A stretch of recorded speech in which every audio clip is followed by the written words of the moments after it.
What's up, man? It's your big brother K-Rino. Check it out, man. Before I go into the topic, I want to let y'all know, for those who did not know, I just dropped a brand new album. It's called A Long Short Way. Hope y'all can see it. And you can get it from all the digital platforms. You can do that right now. It's out right now. Or if you want a CD like the one I got in my hand, I'll put the link in the description where you can order the CD and make sure you get it. Also, y'all see my first book that I dropped this year, but this is my second one. This is my new one, and it's called Behind These Bars, and it just tells the story behind some of my bars, some of my lyrics that in songs that I've written, and some of the breakdowns and the intricate details of my writing process in certain songs. So y'all make sure y'all get this book. It'll be a cool read for those of you who are fans of lyricism and the writing process. But let me get down to it, man. What I want to talk about today is the mistake of making false accusations and jumping the gun. Jumping the gun meaning that sometimes we can see something with our eye, and what we think we see is not actually what's taking place.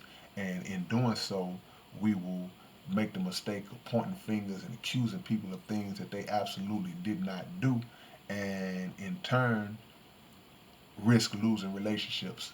I'll give you a good example. Sometimes, there have been times that you could be in a group of people and somebody's money will come up missing, somebody's wallet or something, or you misplace your ring or something like that.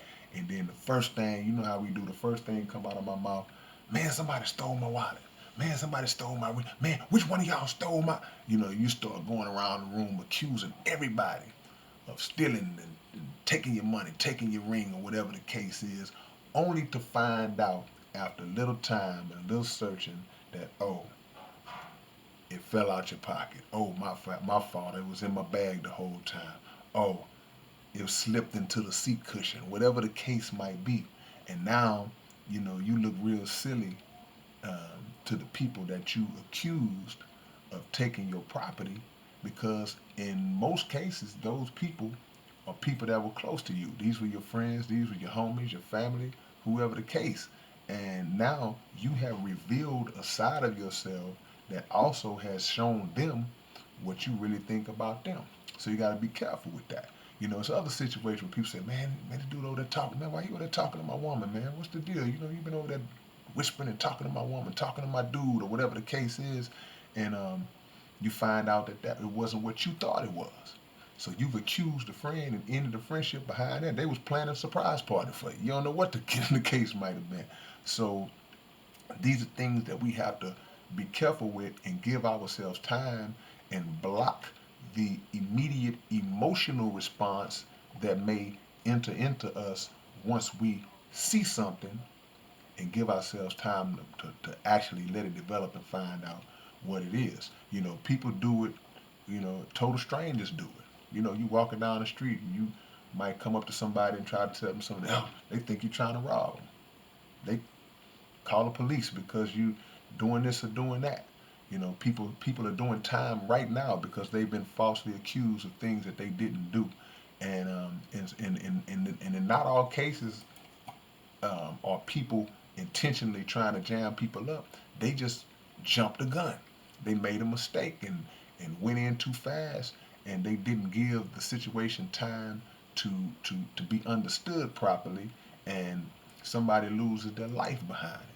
Somebody loses their freedom behind it. These things happen every single day.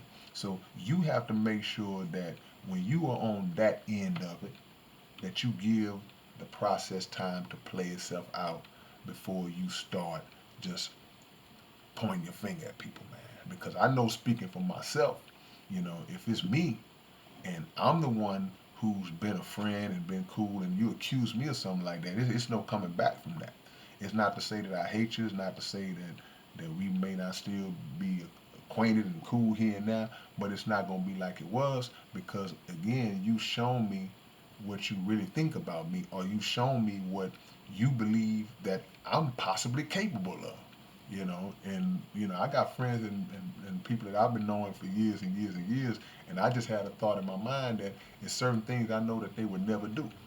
I know that they would never steal from me. I know that they would never deceive me in other ways. That's just my belief. So if something happens that doesn't look right or feel right, I'm gonna give it time to see. And because you have to be careful even in your questioning. You might just say, well, I'm just asking a question.